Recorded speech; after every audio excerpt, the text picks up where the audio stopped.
We're just normal men. What do you mean, normal men? We're just innocent men.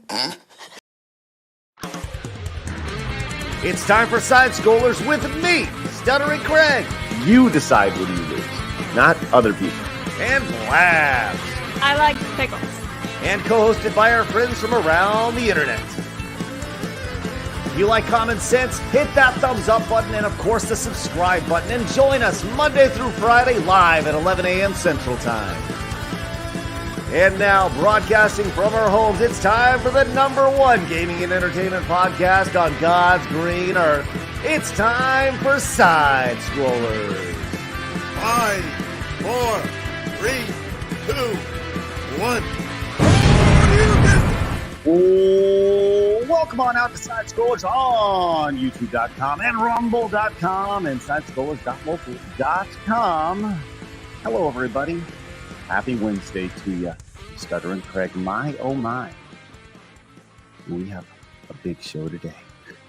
We have a lot to talk about, and it's going to get fiery. I'm just going to tell you that right now. But first and foremost, let's introduce the fieriest one of them all. The most based, some say, Blabs. I'm the bestest bigot. Remember that. That's right. We haven't even talked about that on the show yet. No, we haven't. We need to showcase that. Showcase you. What were you, red? You were marked Yeah, red? I'm red. I'm scarlet transphobic because Yes. I fight for women's equality. That's right. Way to go. Way to go. Bestest bigot. I actually had people in Dev's thread actually saying, you're transphobic. And they went through my tweets from like years ago. And like, look. I'm like, nah, that's just protecting women's rights. That's it. And they're like, you're delusional. Well, we don't know nobody knows what you're talking about. So we'll need to get into that in a little bit, okay? If you like to pull it up and share your screen, we can talk about that. But with that said, great show today. Lots to talk about. It is Wednesday, and every couple weeks we are joined by our wonderful friend from across the sea, the one, the only, wonderful Arch. Hello, Arch. Hello. Glad to be back. Man, are we glad you're with us today? A little bit of sensibility hanging out with us. This is going to be a good one today. How's everything going for you? Well, I'll tell you, when I'm referred to as sensible, things are going to get very, very hectic. Oh yeah. Listen, you also, what's funny is we should probably see if Arch is the red letter as well. If is red letter Blabs, because I wouldn't know. You need some type of extension. Shinigami eyes. I imagine I've transcended red quite some time ago. Yeah. You He's are a Sith Lord now. You've been labeled red. I'm not transphobic, for I do not fear trans people. They fear me. I am black. Excellent point. That's the most amazing thing about this is the idea that the phobic thing is like, I don't fear anybody. I don't, that's amazing. What we're talking about here is our boy Dev has some sort of extension on his Chrome, and here's Blabs. Here's the tweet right here. It tells you if you are a transphobe because it's an extension. How this does it, I don't know. But Blabs she's got the red letter curse, the scarlet letter, Blabs. Congratulations. Thank you. It is a very hard achievement to obtain, but I did it nonetheless. Like to thank my supporters and everything. And the funny thing is, I don't actually hate like trans people. All I do is just argue for women's rights to be protected, aka in sports. Arguing that a trans woman is not the same as a woman is not transphobic. It's just biological fact, but these people just can't handle it. I'm like, okay, you do you, boo. So yeah. You do you, boo. Isn't that a great saying? Just you do you, boo. Yeah, it's amazing. I just want to point out that Craig is not a bigot. Look at that. There's literally evidence right there. There's the evidence. I'm the #1 bigot. The Chrome extension is the line of demarcation in the world of bigotry. Well, there we go. Congratulations, Blabs. Maybe one day I'll get the scarlet letter as well. You got to start like retweeting J.K. Rowling stuff, and maybe then you'll get it. And then yelling at Hershey, because that was a tweet that someone pulled up of mine from years ago when Hershey was arguing, like Hershey, the chocolate company, was arguing for Women's Month or whatever. They put a trans woman, and I was like, no, I'm not. I don't support this whatsoever. You're like, you're transphobic. Look at this tweet. I was like, no. Well, way to go. Well, I'll tell you what. We are going to be getting into some bigots today because yesterday the Nintendo Direct was big, was really big, and there's a lot of games announced. The new Zelda game where you play a Zelda. We're going to be getting into the bigotry associated with that a little bit later on because I'll tell you what. I think it's here. It's crazy. These people are unheard of. These ridiculous people can't handle it. But before we get into all that, I would like to remind you guys, we are live over at Rumble at rumble.com/sidescrollers. Hit the follow button over there. We love Rumble because it grows organically. That's right. We also have an X account where you could have found out that Arch was going to be on the show, and you can watch the show over there every single day. Follow us over at SidescrollerPod over at X. We also have an Instagram account, don't we, Blabs? Well, you do to follow us, memes and clips of the show. Otherwise, I don't know. You can't sit with us. You're not part of the bigot committee. Oh, shit. Man, that's crazy. You can't sit with us. That's rough. You got kicked out of the cool kids table. You're not bigoted enough. There are no cool kids table here. We're all just normal men, Blabs. We're all just normal men.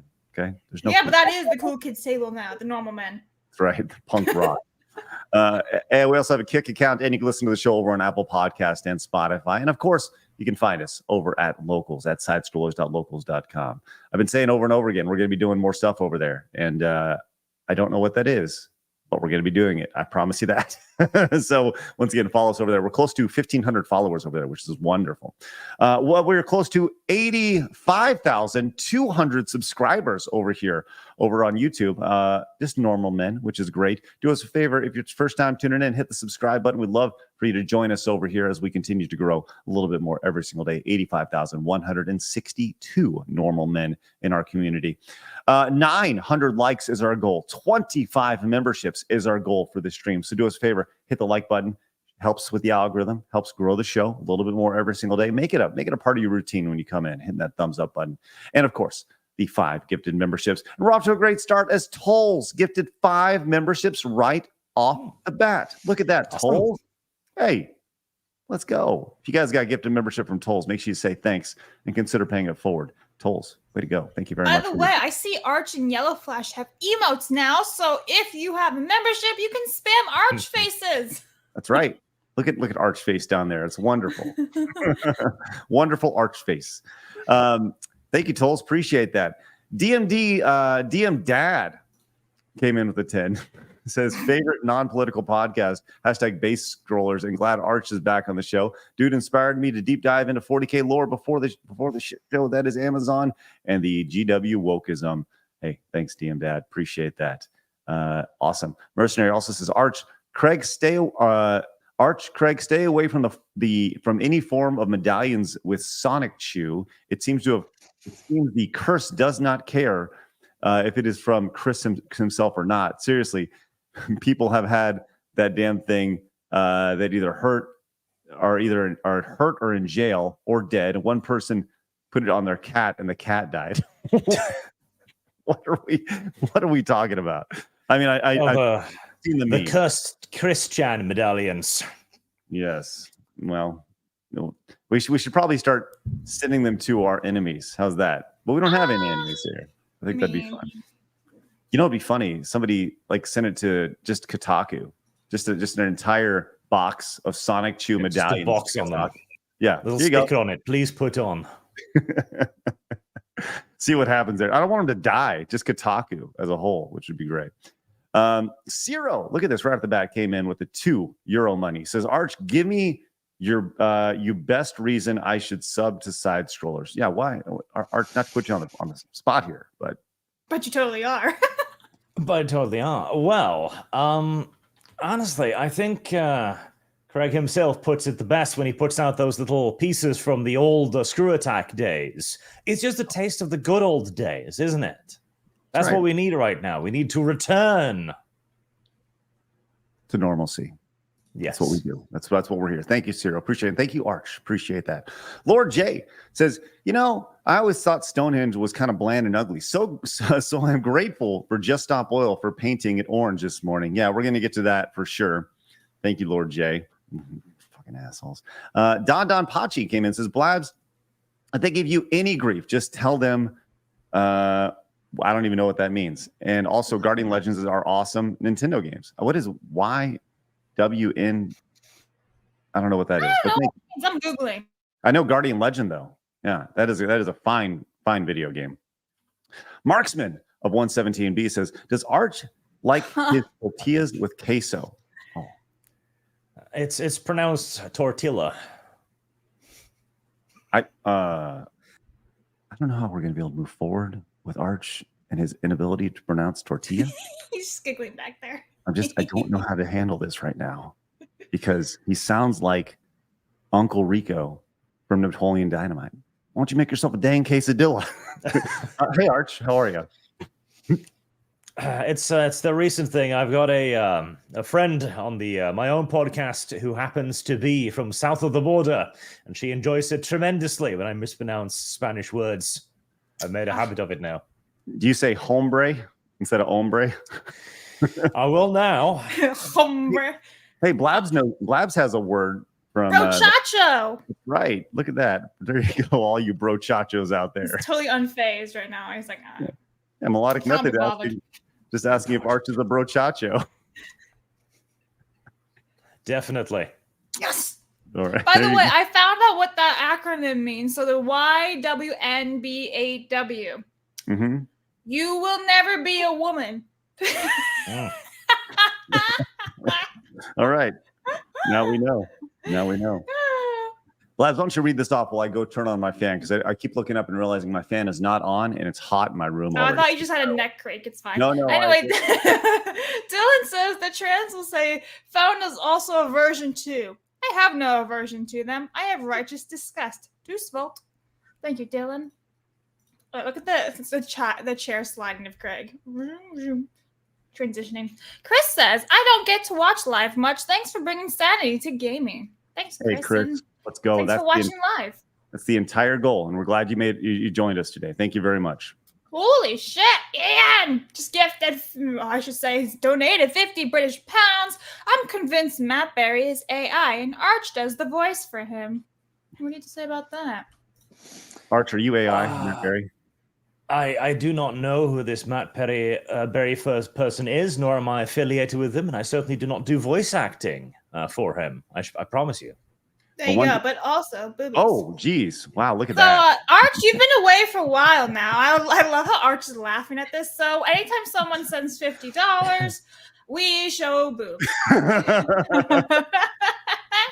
Oh yeah, I saw that one going around Twitter just before I left. Actually, and it's like lots of people. She's making a good point, yes, and I'm sure the hypnotic bouncers have nothing to do with it. Arch, you get to pick the color today. Where are we going? What color are we going with today? Purple, color of royalty. Oh, look at that. All right. Ian is the color of royalty today. Thank you so much for that 50 euro monies. That is spectacular. Thank you very much for that. And look at that. Melodic Method also gifted 5 memberships to the channel. Just a bunch of normal men. Love that. Yeah. Thank you, Melodic Method. Hey, that puts us at 10 today. Thank you very much. Genuinely appreciate that. Let's go. Koa Lee says, love your 40K contents, Arch. Glad you introduced me to Trench Crusade, though shame that they are going through the same bullshit as GW. It's inevitable. It's everywhere these days. We have to change the culture back to normal men. We're gonna eat 5. I think it's more like... Oh, don't care if it's not. I just want to return to a more traditional Zelda game, so I'm not interested in it. I wasn't a fan of TOTK. It just reminds me of Umbridge too. Anyway, you won't understand because you don't know Harry Potter, but that is the best name I've seen so far. Well, thank you for that. That's wonderful. And Vagabundo just joined and became a YouTube member. Thank you, Vagabundo. Hey, you know one thing about Vagabundo Devon is that if you find him and if we ever take pictures with each other, which we do take pictures together at meetups, he'll let you know that in addition to Ryan Kennel, I am his other in with an A at the end of it. That's me. Nice. You got the pass. Right. That's right. I got the pass. That's right. That's good stuff. B. Barrett came into the two, says, with the reveal of Echoes of Wisdom yesterday, I wonder what the narrative will be from Urinalists, since toxic male gamers are looking forward to playing as Zelda. I know. Once again, we're going to get to that very, very shortly. Thank you, B. Barrett. Appreciate that. And Moose Jaw came in with the 5, says, watching from a campsite at Steamboat Rock State Park in Washington State. Just a normal man. That's awesome. That is spectacular. Give it up for internet being able to allowing you to do that. Hey, Moose Jaw. Hey, watch out for those crazy things in the state parks. Watch out for them bears and single women in the forest too. Yes. Just screaming and yelling into the hitting the sticks on the ground. Yeah, there was also that meme. It's like, which one would you rather be stuck with? You know, a man or a bear? And all the women are like, a bear. And I'm like, are you insane? It's people that they can't be real. Hey, Goodest Boy knows what's up with a $50 super chat. Says, I simple man. Poopies. Okay, give it to him, Blabs. Yeah. Not you, Yeah, Blabs. Not actually me. This woman is me, I guess. Like, there it is. You know, we should probably find more women like this online instead of just really. Do I have to do another e-thought watch? Yeah, absolutely. Absolutely. Well, thank you so much, Goodest Boy. You're going on the wall. Look at that. Thank you very much for that. And thank you so much for sharing your passion with everybody. And John gifted 5 memberships. Thank you very much. Love that. If you guys got gifted memberships today, make sure you guys say thanks. Consider paying it forward. What a great start to the show. Okay, look, we're going to read all your super chats. We're going to read all your direct donations. We're going to read all your Rumble rants, every single one of them before the end of the show. Every single one. But we got a lot to get to today. I would like to remind everybody before we get into all that it is June and it is Pride Month, which means we have Pride merchandise out, which is straight up American Pride. That's right. Go pick up your American Pride shirt right now. Link is in the description, only available until July 4th, but I encourage you to pick one up today so you can get it by July 4th and wear it. You can also pick up my daughter, my 10-year-old daughter's now. She just had her birthday. Let Us Skateboard shirt. That's a design that she made. It's literally hanging up on my wall right over here. Right there. I see it on the wall. Anyways, you can pick it up. I made it into a t-shirt, and she gets a portion of every single sale, which is awesome. And it's going to go into her post-high school fund where she can do all sorts of crazy things like not go to college with it. So anyways, it'll be great. All right, Blabs, guide us through today in gaming history. Okay, June 19th is Dragon's Lair is 41 years old, releasing back in 1983. We have Mario Super Sluggers releasing back in 2008. And The Last of Us Part 2 is 4 years old, releasing back in 2020. Yay! There's a lot there. With that right there. Have you played the Mario Sluggers? Mario, listen, I'm going to tell you this right now. And I could be proven wrong. I think every single first-party Nintendo sports game is good. And prove me wrong. Maybe I'm wrong. But that one in particular, I haven't. But I'm going to go on a limb and say it's probably good. Because Nintendo made it. And Nintendo makes good games. And I love Nintendo shill. Absolutely, 100%. At least he owns it. Yeah, I am. I feel like I should get you a button that says Nintendo shill, and you can just wear it on your streams. No, it just says I love Nintendo. That's all. I love Nintendo. I love Nintendo. Good. Somebody make him a button. Arch, do you love Nintendo? Console game stuff for the week. Okay, Blabs, here's the thing. I agree with Arch. What's up? How you guys doing? This is the Blabs show now. Listen, it's true. I'm sorry. Hey, man. It is. PC is superior. What can I say? I'm agreeing. I don't disagree with you. But Nintendo welcome. Join us. We have cookies. But Nintendo doesn't make PC games. That's the problem. Is they make games for the Nintendo Switch. I mean, if you have an emulator. Easy for hey, Nintendo actually deserves it. Nintendo is the only company that has actually managed to maintain that fan love from all of the others. No one else. No one else has managed it. Only Nintendo. That is a laudable achievement, if nothing else. Except for Sega. Sega's weird because there's people who still think the console war is happening 30 years later, which is really funny. It's still real to me, damn it. Anyways, yeah, it's good stuff. Well, you know, the weird one about today in gaming history, though, is Dragon's Lair. Have you played Dragon's Lair? That's an arcade game, right? Yes. Yes, but many years after it was released, mainly to see what So all the hype was about. I mean, for its time, Dragon's Lair in the arcade was really like amazing. And think about that. It was released when? What was it? The 1983. Like, can you imagine walking into an arcade and seeing? Let me show this to you really quick. Walk into an arcade when you see like asteroids, and then you see this, like unbelievable, a hand-drawn cartoon that, by the way, is incredibly hard to play. You have no idea what you're doing, but you saw this in the arcade, and you're like, "That's unbelievable," and it's amazing. Is it horrible to play? Sure, but I mean, this was a trendsetter back in the day. Pretty amazing stuff. So I don't know. And then there's Last of Us 2, where they're gay, because why not? Because then there's Last of Us 2.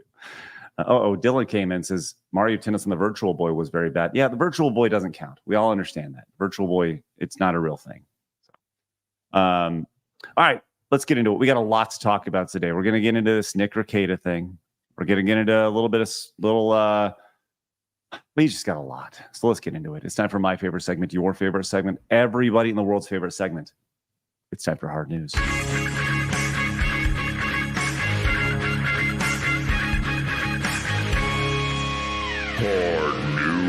News. All right, so before we get into all the insanity, Blabs wanted to have a little palate cleanser for you. Maybe we should move the palate cleanser to later on in the show. Let's do that before we get into the insanity of the haircut thing. Okay. I was gonna say, I'm like, what are you talking about? What cleanser? Yeah, the palate cleanser, because the idea of a palate cleanser is meant to like remove the gross. Yeah, we haven't done anything yet. Right. Yeah, we haven't got there yet, so we'll get to that in just a little bit. But let's start here, and this is the first gross thing that we have today. Arch, did you ever see Spaceballs? I did way back in the day. It was a long time ago. John Candy, Rick Moranis, and Mel Brooks. It was a Star Wars. It was like a mock of Star Wars, a parody, if you will. Parody. Yes. Word that has since lost all meaning. Yes. So Spaceballs apparently now, almost over 40 years after its initial release, apparently has a sequel in development. And Mel Brooks apparently is attached to this. And Josh Gad, otherwise known as the Olaf. Yes, Olaf from Frozen, is set to I don't like him. You don't like him? Why do you not like him? Josh Gad is so fake, and I don't like him. I think he's a great singer, and I will give him credit for that, but he bothers me. He just rubs me the wrong way, especially if you go look at his social media. I'm just like, shut up and sing or dance or act or whatever it is. Just shh. Yeah. Well, I mean, he is a member of Hollywood. I know, but some of them actually stay silent, and they just do their own thing without preaching and everything. But he just annoys me. He's so annoying. Uh-oh. I have bad news, guys. We ruined Mac's day. Oh, sorry. Crap. So anyways, a sequel to Spaceballs. Why do we need this? I don't know. But I'll say this. Mel Brooks is attached. But he's like 80-something. What if he dies before this even sees the light of day? Listen, Mel Brooks is funny. Yeah. Mel Brooks has always been funny. If he dies, he dies. As long as his first mission, the mission of Spaceballs 2 is there. I want to go watch Robin Hood Men in Tights. Right. I want to sing more manly men in tights, okay? As pointed out by Dougie Fresh, right? Without Rick Moranis, it's nothing. And Rick Moranis, right here in the middle, he was, he played the Darth Vader character in it, and his whole thing was like, he could grab you by the Spaceballs, right? And that was the thing. The guys would go down, they go, oh, and it was funny. But Rick Moranis has since retired from acting, which Hey, good for him. Yeah, Dark Helmet. That was his name. I forgot his name. What a stupid name. That's great. I don't know. Chat, are you excited for the idea of a Spaceballs sequel? And tell me why you're not. Because I guarantee most people are like, The one saving grace I have for this is Mel Brooks. That's it. That's it. Arch, is there a sequel to a movie that hasn't been made yet, to something from, I don't know, the 80s, 70s, that you feel should see a return? In this day and age, see, the problem with so much of that entertainment was that it was made by people who actually wanted to make entertainment, whereas today they make it primarily to get their monthly paycheck. What couldn't they mess up today? The 13th Warrior. That one could use a sequel. The 13th Warrior.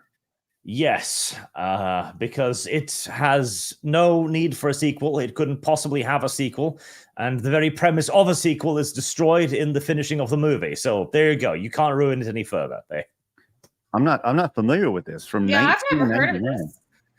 Oh, this is a cult classic, The 13th Warrior. It was absolutely panned in theaters when it came out in 1999, because back then we were so spoiled. Oh my God, were we spoiled. Yeah. And it is a tremendous action movie with an excellent little pinch of horror-esque feeling to it. And it's got a wonderful style, all dark and burning, and yet still illuminated, unlike Game of Thrones today. And it's got Antonio Banderas and a bunch of Norwegians fighting werebears. Dude, you kind of just sold. So is Antonio Banderas, is he the 13th Warrior? Is that who he is? Yep, because the prophecy is that there are 13 warriors to go stop the werebears, and the 13th man cannot be a Norseman. Thus, Antonio Banderas. Are these bear scratches on his face, or whatever it is he's fighting? Yes, they are. And for the time too, this was the era of practical effects. So the werebears eat people, and they have some really grisly, even to this day, scenes of how that works out. I feel like this is a movie that I need to watch. Like, I need Everyone to end the needs show to right watch now. 13 Warrior. Yeah, the werebear. I'm looking for some footage of the werebear here, so we can find it. But It this just is reminds very. me of an Ewok. Like, there's the name of it, the werebear. Do you actually see the werebears in? You actually see the werebears in the movie? You do, and but their revelation is part of like the grandness of it. Because one of the really cool things it does, without spoiling too much, is it takes myth and presents it in a more realistic aspect. Okay, all right. So I think is this a werebear? Hold on. Is this a guy? Is this guy a werebear here? Yes, those are the ones. Oh, that looks awesome. Not gonna lie. The Wendels. All right, man. Okay, you're selling me on this. And with that said, a new Spaceballs is coming soon, possibly. If I can circle it all the way back, maybe we'll see. It can't work. Like, because as I mentioned, parody and satire are just dead words today. How the hell is somebody today going to make a parody of Star Wars, the original? What, parody the Phantom Menace? I mean, they're literally doing it right now. It's called The Acolyte. That's true. Abdulio comes into the two. So Spaceballs 2 could work if they did Tropic Thunder style, where it's more about them attempting to make Spaceballs 2 and making fun of the behind-the-scenes business politics with Bob Iger and Kathleen Kennedy over Disney. Yeah, but they would never do that either, sadly. That's honestly really funny. I love the idea. All right, we have an update from a story this past week that Blabs was very excited about. And Blabs, why don't you give us a rundown on J.K. Rowling? Yeah, you're learning. Okay, so you guys remember last week how we said there was a play in the United Kingdom that was trying to cast people. This play was originally called like Turf Compt. See you next Tuesday. And they were having difficulty trying to find an actress to play as J.K. Rowling. Well, now J.K. Rowling has talked about this on Twitter, and she is now suggesting that a trans man should play J.K. Rowling. Now, this is India Wallaby, originally a dude, pretending to be a woman, and has been harassing J.K. Rowling for like the last couple of years. And so she's now saying, I would give my seal of approval to India bids to play me on stage, and I'll be investing heavily in popcorn shares the moment the casting's confirmed. So, like, J.K. Rowling honestly just no shit's given. I love it. I love that attitude. She's a billionaire. She can do what she wants. It's amazing. So good for her.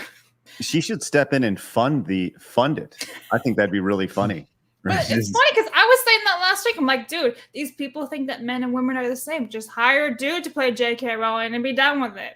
And now J.K. Rowling's agreeing, basically saying the same thing. Yeah, no, sure. But according to that ideology, they could hire a man to do the job, and who would know the difference, right?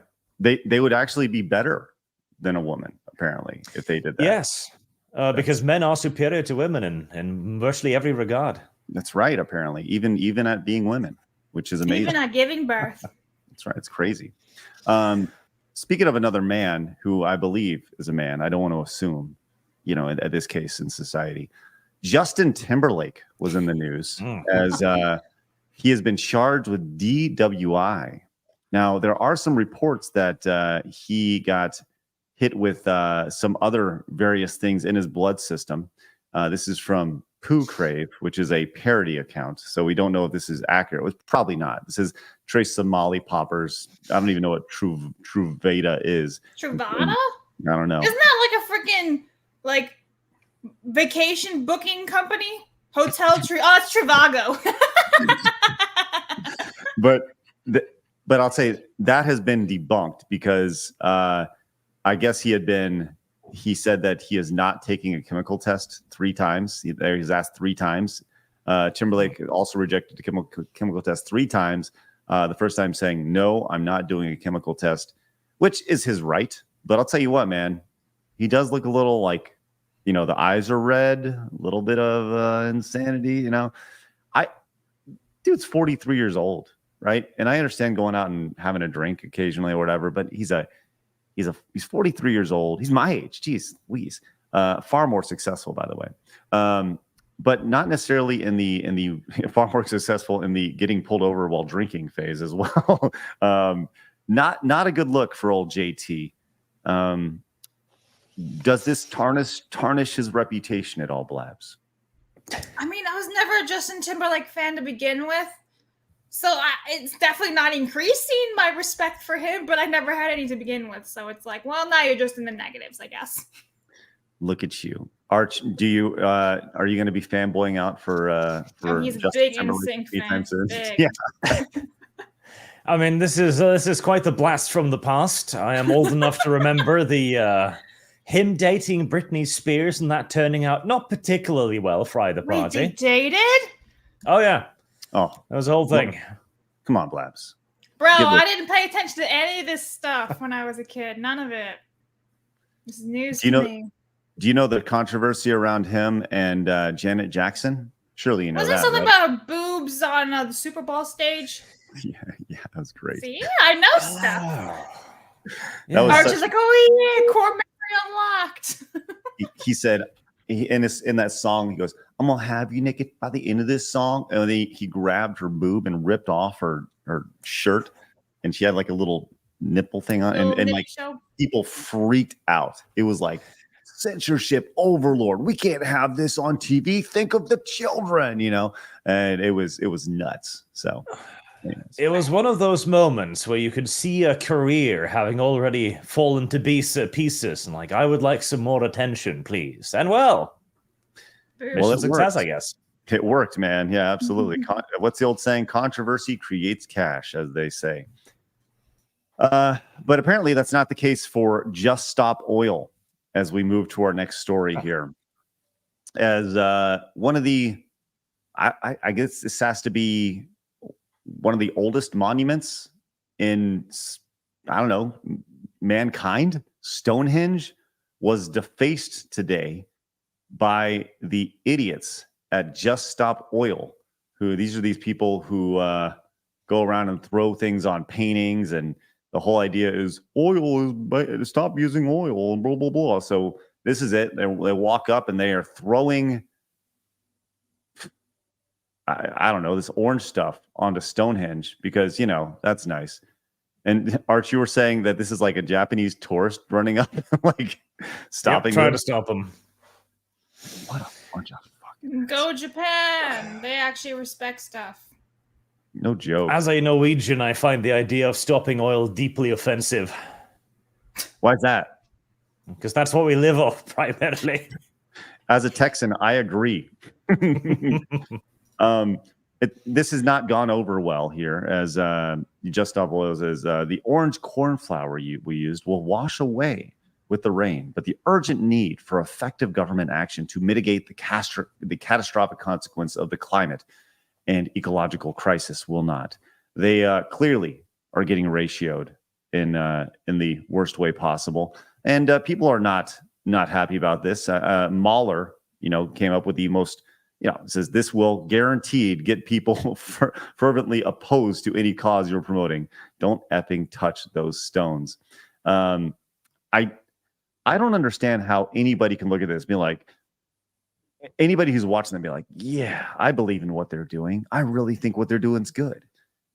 But I also feel that it really only takes, this is a great example of it, only takes a couple freaking whack jobs to go out and do this, right? And to really make everybody else look like idiots.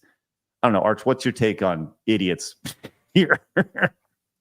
Well, the entire environmental thing is fundamentally, just stop oil. Okay, who is going to pay for renewable energy? Because the people primarily paying for that is oil companies, energy companies. This is what creates the money to even begin to experiment with the wildly ineffective renewable energy that we have today.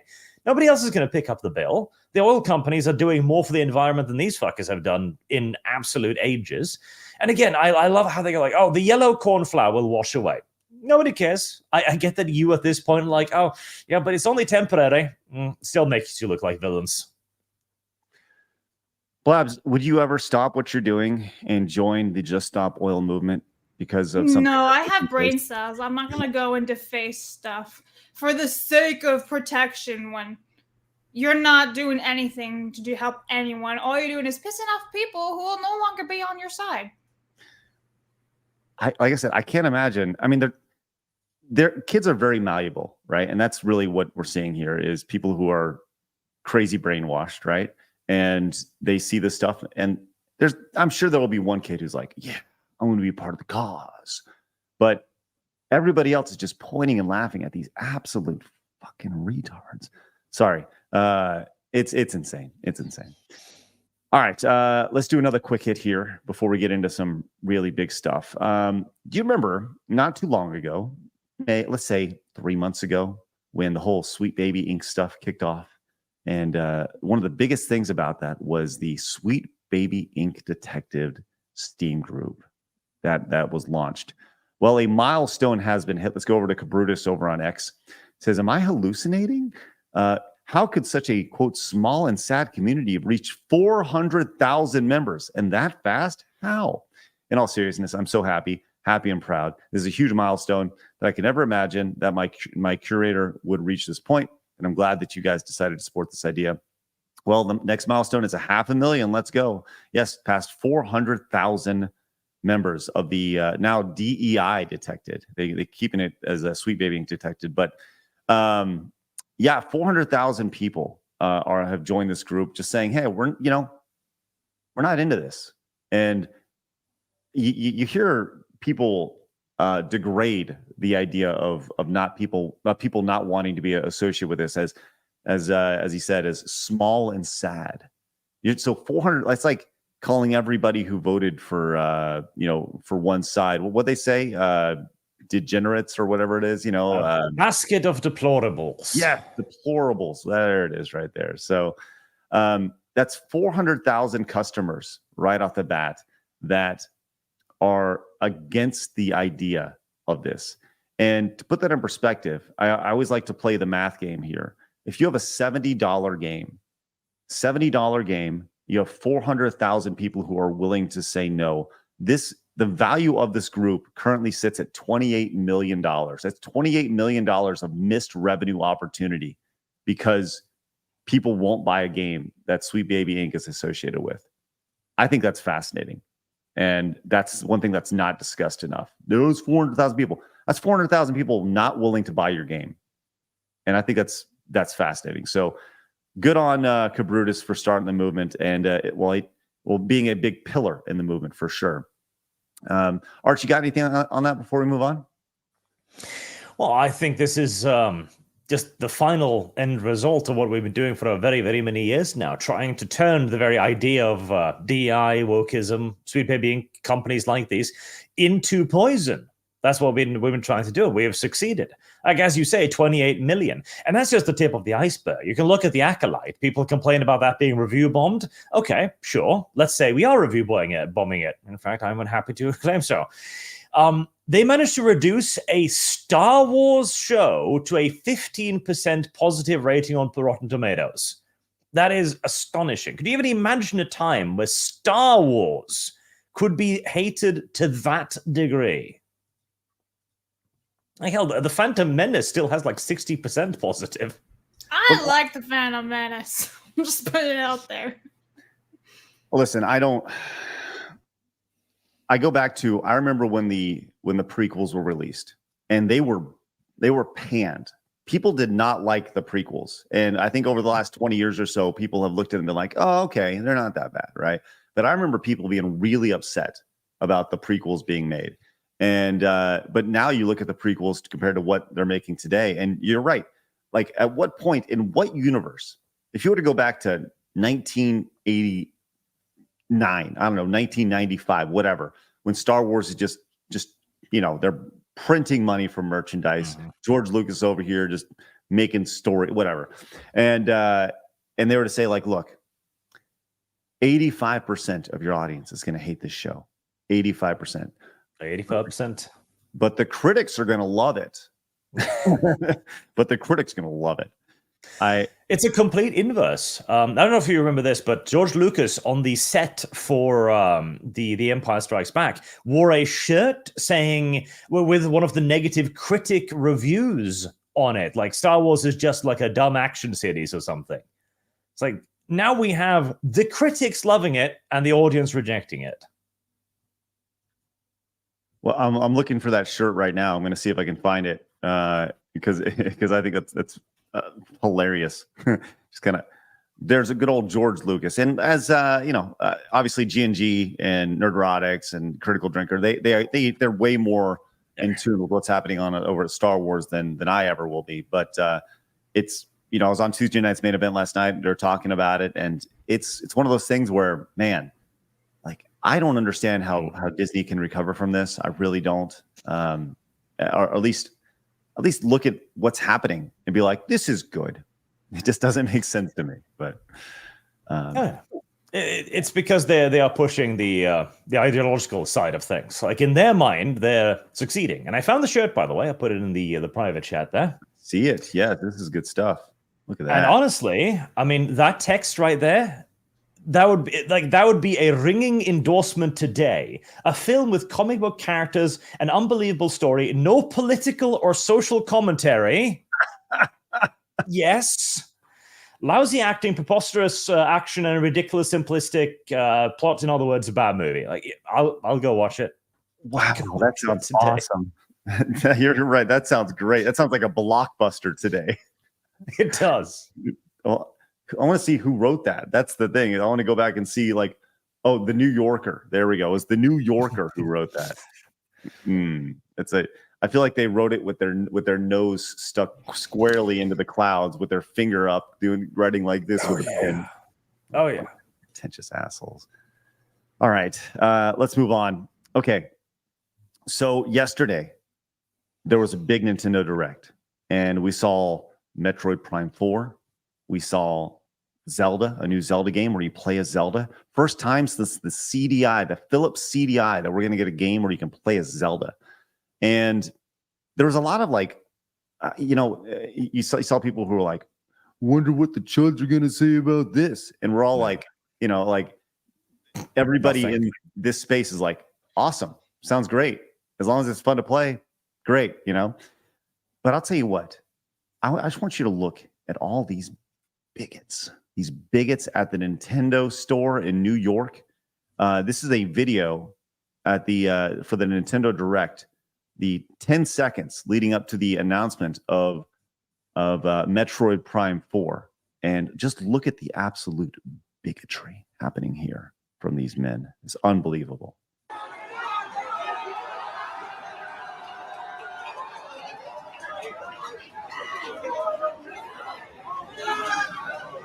Can you believe the hatred in their hearts? The absolute hatred. Just the hatred in their hearts for the women protagonist in this arch. It's unbelievable, really.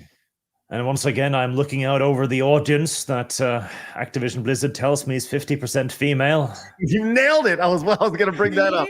And look how diverse they are, too, for men, right? It's not all just white men. Just saying. Yeah. It's just spectacular. Now, there's a lot of soy in this room. let's be real. A lot of soy going on. Now, I would like to point out there is one woman in this crowd, and she's right here, and has no. Are you sure? I'm pretty sure. Is she the mythical girlfriend brought along to her boyfriend's inscrutable hobby event? Bored. She has no interest in what's happening here. None. She is 100% being forced there out of her will. Come on, honey, let's go to the Nintendo Direct. It'll be fun. This It'll be guy, fun, they said. this poor guy passed out because he's such a bigot. It's ridiculous. Now, did he actually, or was that just for the lulz? Oh, I'm sure it's for the lulz. For sure. Can you imagine though? It's like the Beatles all over again, where all the fans faint. But I just want you to. This is the problem with video games, guys. This is Happy the problem. men. These people excited for video games, just really unbelievable. And I just like to apologize for their reaction and excitement for Metroid Prime 4 to you, Blabs, in particular, as you are constantly oppressed. So I am female. Hear me, victim. Well, if we can all move past that. I hope we can.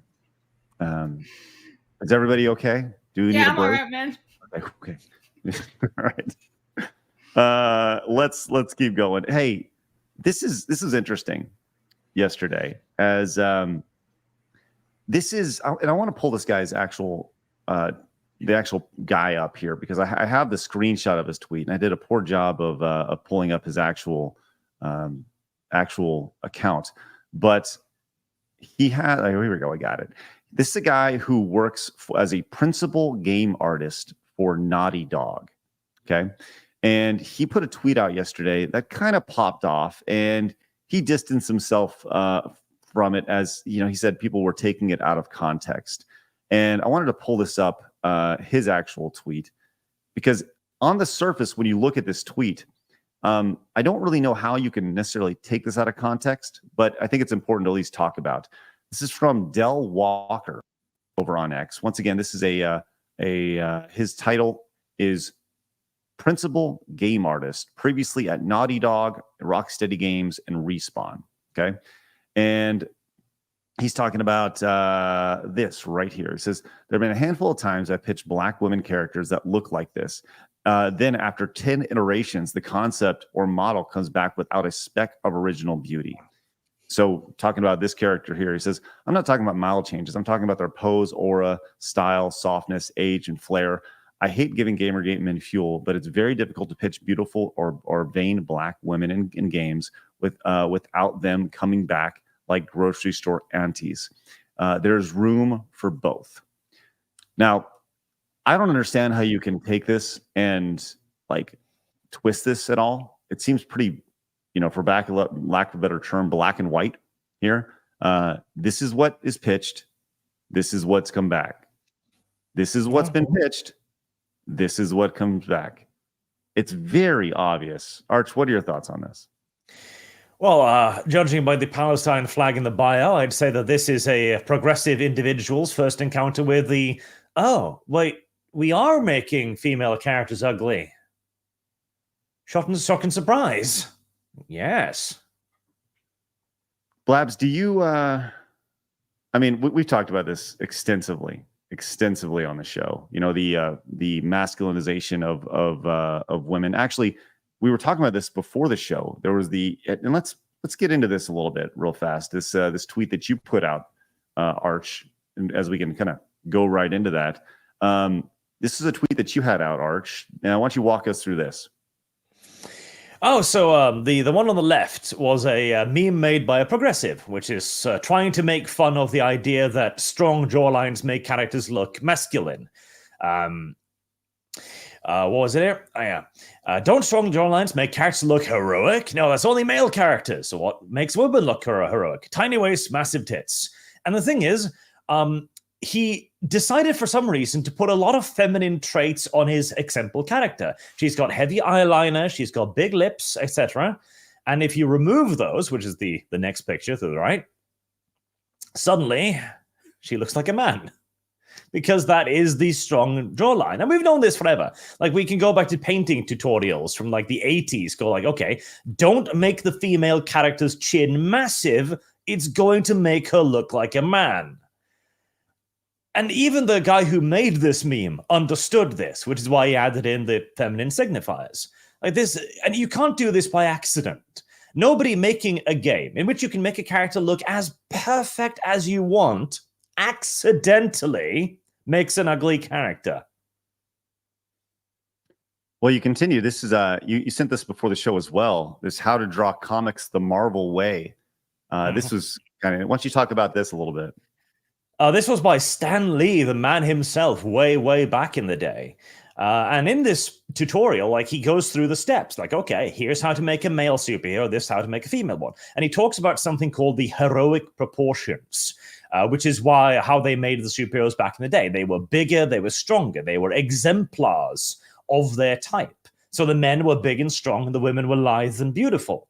And he goes through all of the signifiers. Like, women's are supposed to be soft. Like, they're supposed to be elegant. Men are supposed to be big and square and strong looking. And this is a universal truth. Like, you can go back to ancient Greece where you do this. We have the statues of these exemplars of the human form with the tiny peepees, because that was sexy back then. A little known fact, the Greek preferred small peepees. Oh. Yes, big dicks were a signifier of a low intelligence back then. Oh, all right, nice. Thanks for that. There's hope for you guys out there who have small peepees. That's right. Big brained. And it's purely disingenuous when the people go like, oh, the massive jaw doesn't make them look masculine. Like, yes, it does. We all know it does. You yourself know it does. Shut up. Listen, I know that there's a lot of guys watching the show, and a lot of normal men feel a lot more confident right now because they feel a lot more intelligent right now, which is wonderful. Thank you for sharing that wonderful knowledge with us, Arch. Appreciate that. I've always wondered why David's wiener was so small, and now we know. I didn't have that on my bingo card for today. Craig wonders why David's wee-wee is tiny. Listen, who hasn't at some point? Come on, let's be real. What did you do? Take a microscope and be like, too small. No, you've never seen the statue of David? Yes, this is actually Craig, guys. Mm-hmm. All right, let's see. Not too small. Tiny peepee was fashionable back then. I go, man, he sure is smart. Okay. Anyways, another fun fact on the history lesson. Do you know why so many of the statues either have a fig leaf or they don't have privates at all? No. It is because one of the popes of Rome, who had most of these statues, one day decided that it was hedonistic to have naked statues. And so he went around with a chisel, smacking off statue peepees. Nice. Imagine that as a hobby. What do you do for fun? I chop off fake dicks. I love the idea that this guy's walking around with a hammer and a hammer and a chisel, and he's walking up and going ka-chink, and then he's walking around with a wheelbarrow full of wee-wees. Shouting heresy all the time. Heresy. these little kids walking behind him, like picking up these stones that he's throwing. Anyway, whatever. Wow. Anyways, and that is how you bring it back to video games and straw jaw lines for women in video games. There we go. But you wonder if this guy's like, hey, man, like if he's starting to see this, surely other developers are starting to see this, right? Along the way, and why can't they just say anything?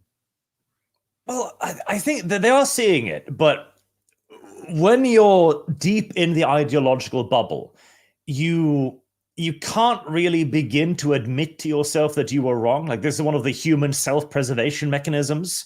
Like, if you are wrong and then you suddenly realize, I'm really wrong, the first human reaction then is to try to find some way to not be wrong long before you begin to honestly realize that, yeah, no, this was actually a bad thing. It actually requires a tremendous amount of self-insight to finally go like, yeah, no, I'm sorry, I did a bad here,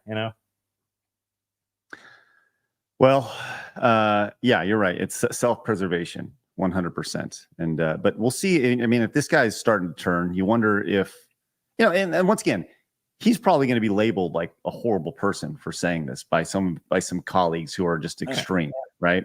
How dare you say that? She's beautiful in her own way after 10 iterations that we had to change, right? She wasn't perfect until that 10th iteration, but here she is now with her wonderful glasses and wonderful look and not looking anything like she did initially. But there we go. And he can't say anything back to that either. Like, ideologically, he can't say anything to, as you said, she looks beautiful in her own way. What is his response? Like, no. Like, of course not, he can't say that. Right. But they're going to go back. Did you ever see the movie, Not Another Teen Movie? Did you ever see that back in the day? It was an American. Yeah. I don't think so, no. That's got Chris Evans, right? Yeah. So there's another, so in that movie, it's so funny. In the movie, the lead character, the lead girl, Janie Briggs is her name. And Janie Briggs is like, she's stereotypical, like she has glasses and such, and they give her a makeover in it. And it's supposed to be a parody of all the teen movies, right? And she's obviously like beyond gorgeous, right? She has a ponytail and glasses, and then they give her a makeover, and all they do is take off the glasses and remove the ponytail, and she's like super hot, right? Yep. It's such a wonderful parody. That's kind of what I feel like they're doing, just in reverse, right? They're taking these really, really attractive people, but giving them the glasses and the ponytail and being like, no, you're attractive. So anyways, if I can find a way to sneak in a Not Another Teen Movie reference into the show every week, I'll be good, which is good. Listen, I need to circle back because Ian Soforth in the chat made a great question. What did that man do with all the marble and ceramics that he chopped off? They were literally just tossed out or destroyed, like priceless artifacts ruined by the dozens. That's why we have so few of those statues, because the Romans and the Greeks made tons of them. And the little fig leaves were added later on because later Christians were looking like, why did we ruin these irreplaceable treasures? It's like, okay, let's slap on a fig leaf. It's better than nothing, I guess. Wow, so what you're saying is we need to protect all the private parts of the rest of the statues that do have them. Yes. Okay.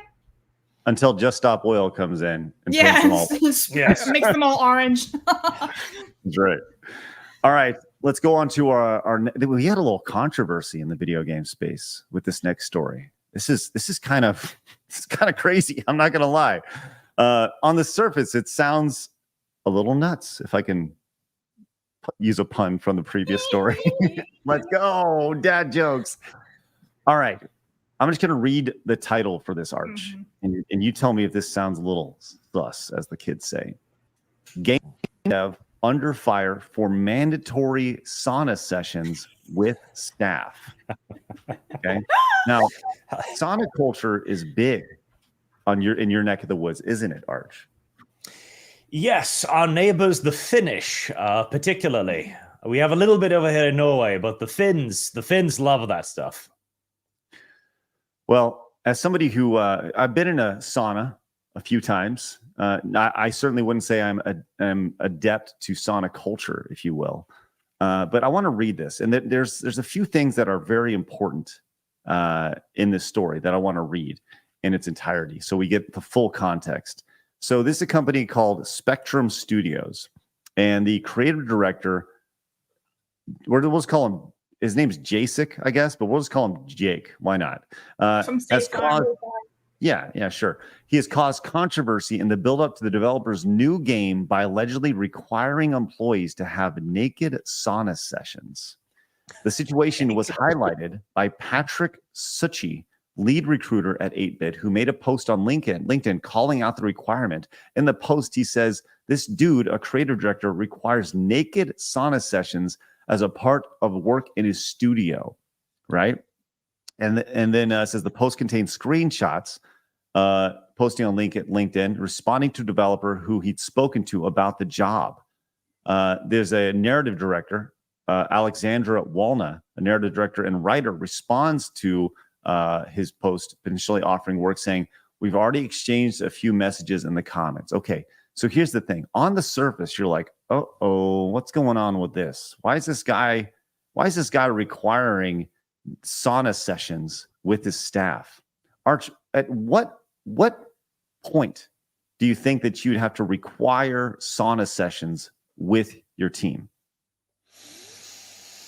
Well, let me begin by defending the naked part, because it would be uncomfortable to be in a sauna with clothes. There you go. That's my defense. Or towel, I guess. Towel. Yeah. But team building exercise, I guess. On the surface, it doesn't seem like there's a whole lot of logic behind this, right? The idea. No, it's difficult to defend. I agree, except if you're making a game about being in a sauna, which is what they're doing here. Fair enough. Right. He says, from what you say, you consider naked sauna sessions part of your work responsibilities in the studio. I told you it was a deal breaker. And the guy came in, the studio head says, you had a lot of time to prove me wrong. To write scene in sauna without being in a sauna, that's the whole idea, is this person is trying to make an entire game about being in a sauna, right? And it's like, how are you going to make a game about riding a bike if you can't ride a bike, right? And I'm not saying they need to be naked, but I am saying that they should probably, if you're making a game about sauna culture, you should probably know a little bit about sauna culture. Just throwing it out there, you know. As somebody who doesn't know a whole lot about sauna culture, Arch, what should I know? Because that's my next game that I'm making is the sauna game. Well, if you're doing it the traditional way, then you need to do it in winter. So you go into the sauna and you get properly heated up. Then you run out into the snow to cool down, and you beat yourself with pine branches to get the blood really flowing. And then you go back into the sauna, and then you simply just rinse and repeat. Oh, so you beat each other with branches? Yes, pine branches particularly, because they're prickly. Okay. Do you have to pay $2,000 to go into the woods and then hit them on the ground like these crazy liberal women do? Fortunately not. Saunas tend to be significantly cheaper than the primal scream training. Okay, good. Well, like, I'm not saying this guy is right in the idea of the sauna training, right? Because I do think you need to immerse yourself in the situation. Now, with that said, is it good to see your coworkers naked? Probably not. Probably not. Especially in a work situation.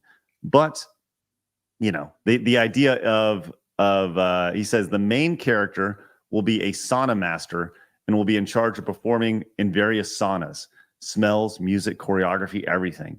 He says, we're doing a game about sauna sessions. I don't want to waste my time to explain what the difference between Ruscabania or dry sauna. I don't even know what that means.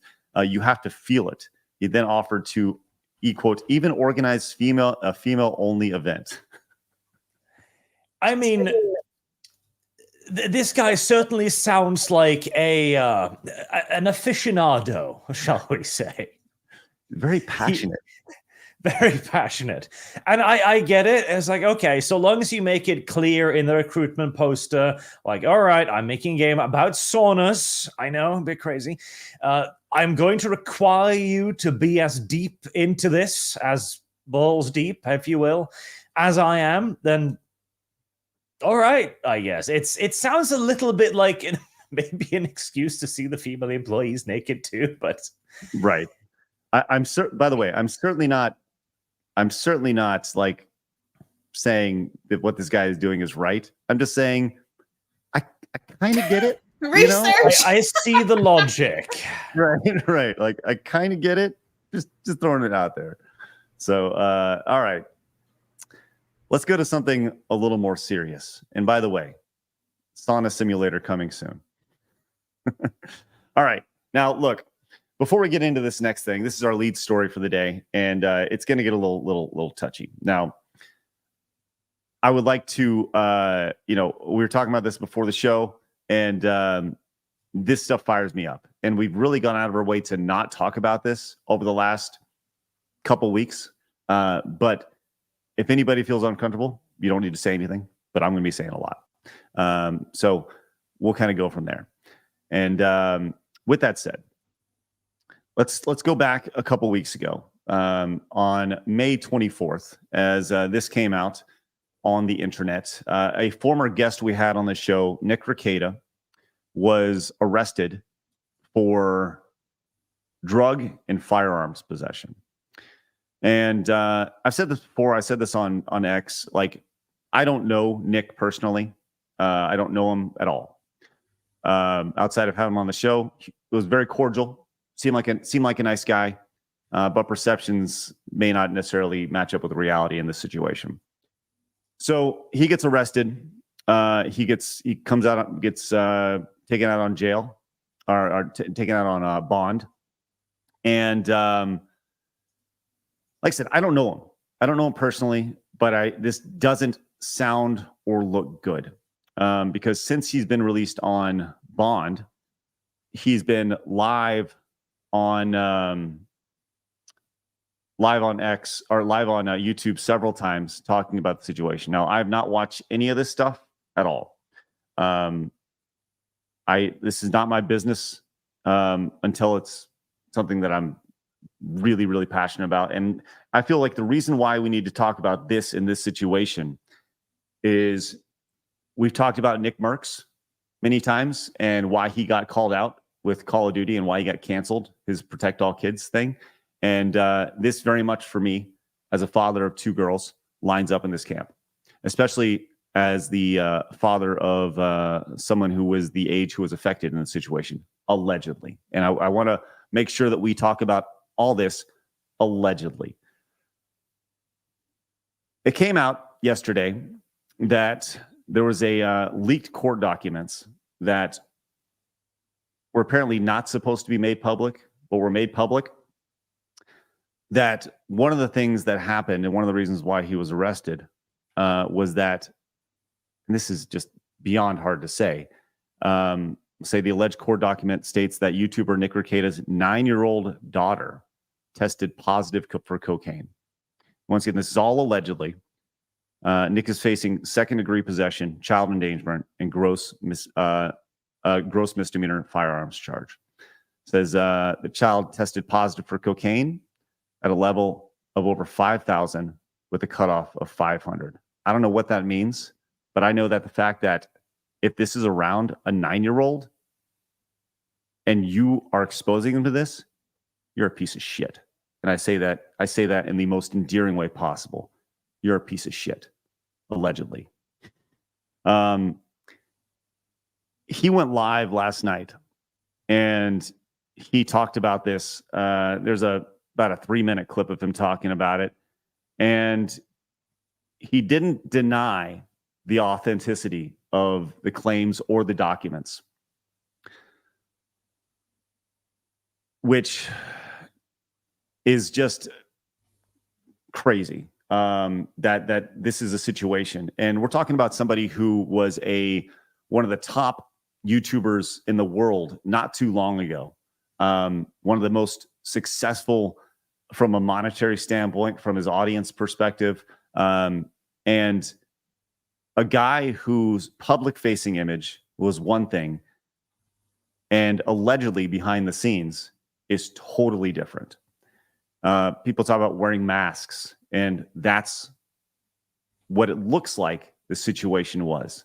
A mask publicly and the real self, removing the mask behind the scenes, where we're dealing with allegedly, multiple partners with, away from your wife, drugs, alcohol, all that stuff, and exposing your children to these things. That drives me crazy. It drives me crazy in this situation. And I think that I don't know what this guy's doing, as far as trying to go and say these things publicly or live streaming about this situation. It doesn't make any sense to me. I think he should just shut up and go through the process. And I don't know if this is true. I don't know how anybody could potentially, quote unquote, be on this guy's side. If you are one of the people that say, protect all kids, protect our kids, and you're exposing 9-year-olds to hardcore drugs, I got no place for you, man. I really don't. That's not normal men. That's not normal men behavior. And that sucks. Blabs, do you have anything on this? Do you have anything you want to chime in on this at all? Not a whole lot. I agree with you. Once you have innocent kids involved, to the wood chipper. That's my thought. I don't disagree. I think it's really disheartening to see somebody like this who literally had everything right there, family, fortune, like literally fortune, from YouTube, who let it all spiral out of control, man. And like I said, this is all allegedly. I want to be very clear about that. But if it happened allegedly, happened, he's allegedly a giant piece of shit. And I just got to say that because I don't know how anybody can, like, I know Cam's friends with him and stuff. Cam said, he needs help.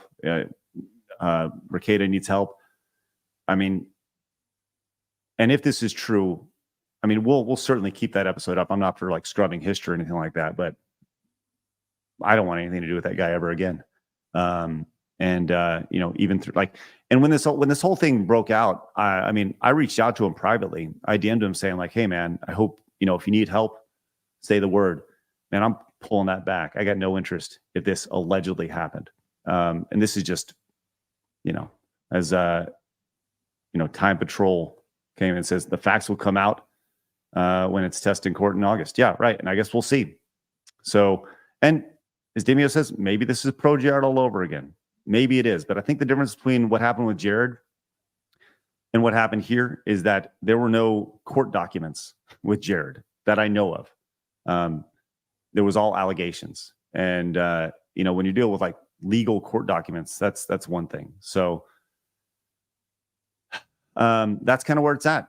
And obviously I'm really passionate about this. It drives me crazy. And that's kind of where we're at with this. I don't really have a whole lot to say outside of that, but it's upsetting to see. And if it's true, go fuck yourself. And that's where it's at. Let's have a palate cleanser. That's what the palate cleanser is for, Blabs. That's what it's for. Did I close it? I think I did. I closed the damn window. No palate cleanser for anybody. No, I get it. I'll get it pulled up again. Obviously, people have very strong feelings, and like I said, I want to like preface this one more time. You're an adult. You do what you want. As soon as you bring kids into it, that's where I have an issue. Let kids be kids.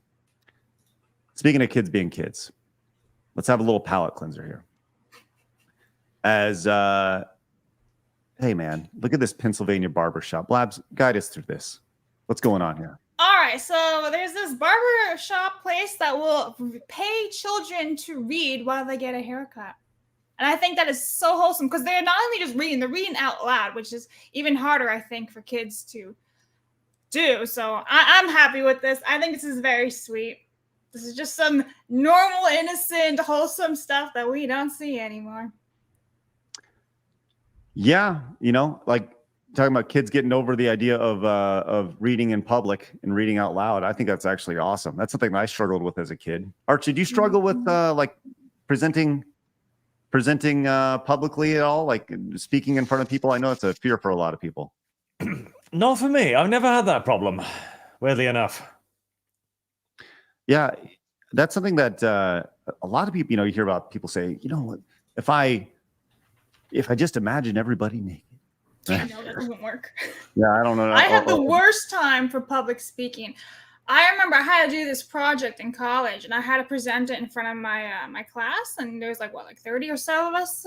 Oh my God, it was awful. I was freaking out to the point that my teacher kept interrupting me. So like my teacher didn't like me anyway, because I was a loud American. So she didn't like me to begin with. And so every time I was trying to talk, I would like fly through everything. And she's like, can you stop? I can't understand. You're going too fast. And she'd be overly bitchy to me instead of trying to help me. It was not a fun time. I hate public speaking. I will melt. Bloop. Just a puddle. Well, you probably should have, I mean, if you were younger, you could go to this Pennsylvania barber shop. And well, no, I'm really good at reading and like just reading something out loud. That's fine. For presenting my own project or whatever, nope. I freak out. I'm melt. I'm done. GG's. Maybe I should go there, Blabs. What do you think? Should I go there? Yeah, you should improve your reading skills. I think that'd be awesome. Yes, anything will help. We should find this barber shop and go in, and wouldn't that be funny? Because apparently it says this Pennsylvania barber shop is helping children build their confidence. Paying young customers $3 to read stories out loud while getting a haircut deserves unlimited retweets. So the kids are getting paid $3 to get a haircut and read out loud. It's an odd business model for the barber shop, but hopefully it works out for them. Ian so forth is like, imagine everyone in the sauna when you have to read out loud. Yeah. Oh, that's funny. Ridiculous. Nice little change of pace there. I like that. And now let's get back into this nastiness as we finish up here. Guys, we see all your super chats, all your direct donations, all your merchandise purchases, and your Rumble rants. We'll get to every single one before the show is over. But first, let's go to this final story here, as we got more controversy when it comes to Kick. Now, Kick obviously is a Twitch alternative, a YouTube alternative. Arch, have you dabbled in Kick at all? Yes, because I do like their business model of just being completely uncensorious. I know people did experiments of just literally streaming movies on there, which the legality of which is questionable, but I like it in theory. Well, somebody who streamed an entire movie on locals, I think that's okay. At least if it's a private situation or not, I don't know. My thought was do it till they say stop. Always ask forgiveness until they throw you in jail. But Blabs, why don't you guide us through this story here and what's going on with Kick? Right. So there's multiple things, but the main thing is that the Kick employees are trying to pay people less money than they actually are supposed to get because of medical issues. So like one person has cancer, and so they think that they're going to die, so they don't want to pay them off. Now, this is all like allegedly, this is all internal investigations and everything, right? This is coming from Dexerto. So take this all with a grain of salt, right? Because we don't actually know until 100%. But yes, basically because they offered money to a Kick streamer, but not as much because they believe that this person's going to die because of cancer. Now, there was also other claims saying that they were like maltreating people who have mental disorders too. Okay, hold on. It's bad, right? You're going to die soon. Don't take this money. Let's just be real. Kind of based. Like, yes, but no. The long-term benefits of paying this money won't really pay out long-term. It's funny. I have another question here, Blabs. What is would you say it was a mental disabilities? Well, there was another one. I can't remember if it was in this place or like I heard it from like the Gronkin stream, but I swear they were also talking about people who are genuinely like autistic, like genuinely, not like, oh, you have the tisms, like actual real issue, like mental disorder, real. And they were maltreating this person also, and that's just a no-go. Sorry, you don't do that. So okay, yeah. So this is all internal affairs, and this isn't. I'm sorry, but this is not a good look for Kick.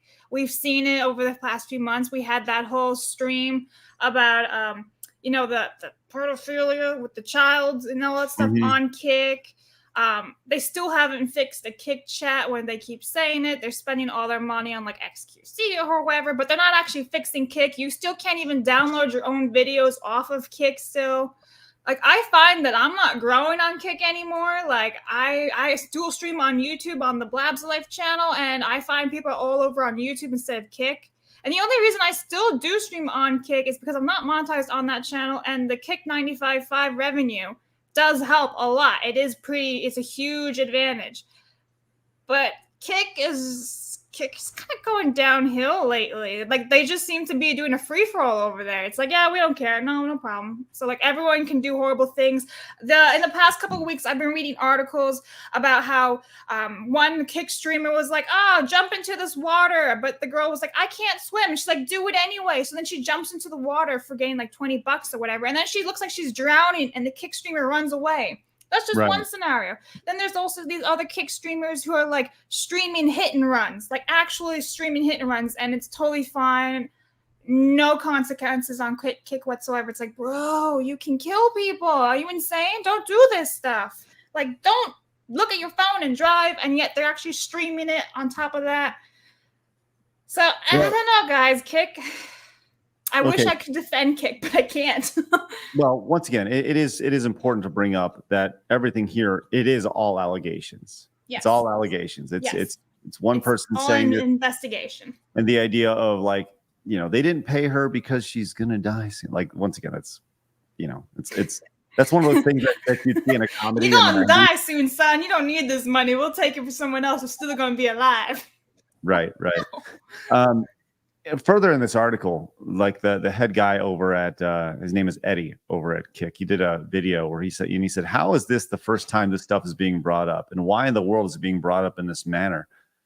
He said the team is looking into the claims, but the apparent lack of evidence makes their investigation a lot harder. If evidence is presented, we will 100% look at that. We take the allegations seriously. We're continuing to investigate them internally. And this is despite no evidence being presented. That's something that's very important to this team. It doesn't matter that these are allegations. What matters is getting down to is this stuff really happening? So, I will say this. Kick certainly doesn't have the best reputation right now. It's definitely seen as like, it was very hot when it first came out. Once again, you push like, we gotta be on Kick. And at this point, like, Twitch is bad. Kick is not any better, right? And it's amazing to see as Arch, you said, the ability to kind of say and do what you want, the free speech aspect to it. It's led to some shocking moments, you can say, like the one Blabs mentioned here as well. Here's a bigger question: will Kick be around in 2 years? Well, that's the difficult thing, isn't it? I mean, I would immediately then go, will Twitch be around in 2 years? Yeah. But they have Amazon. Because they do. Like, but Kick has the casino money.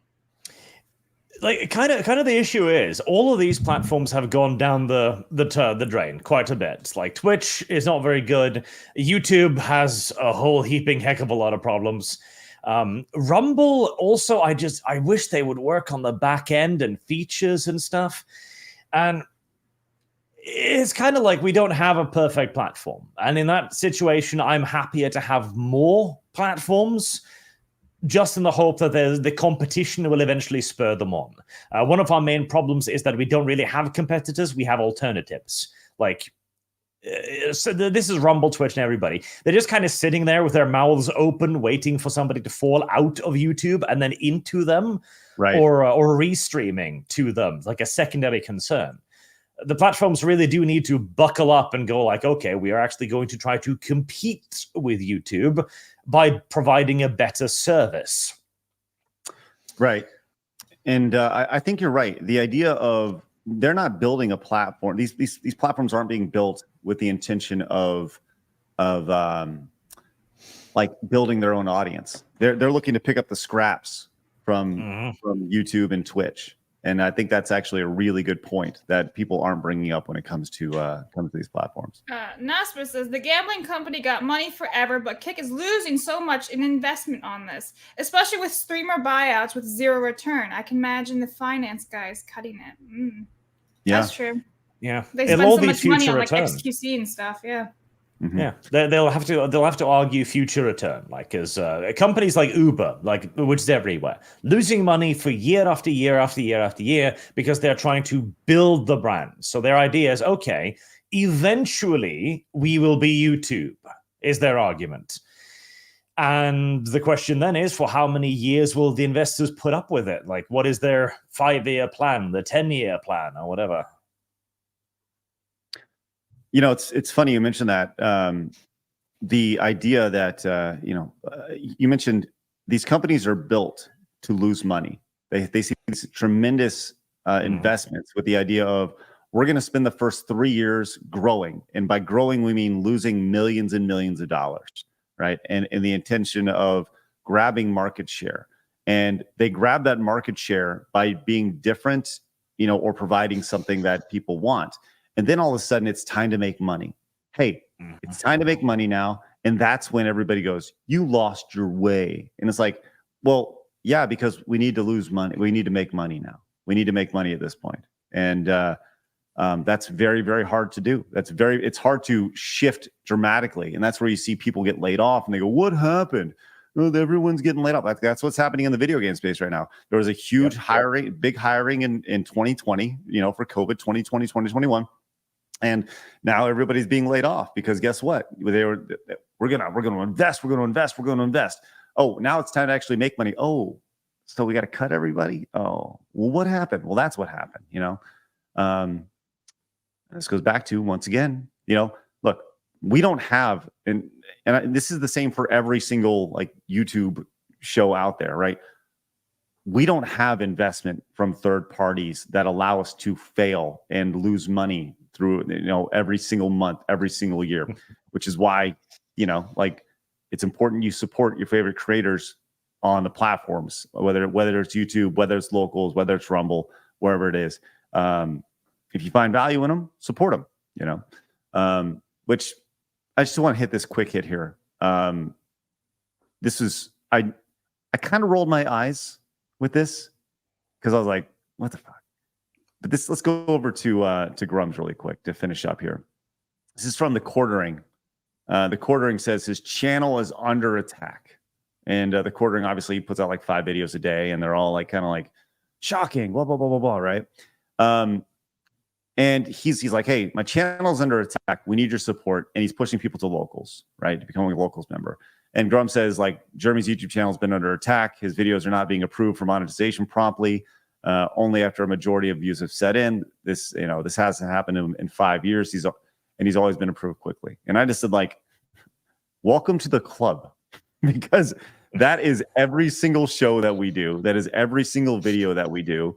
And anybody who goes against the narrative, that is a regular thing on YouTube.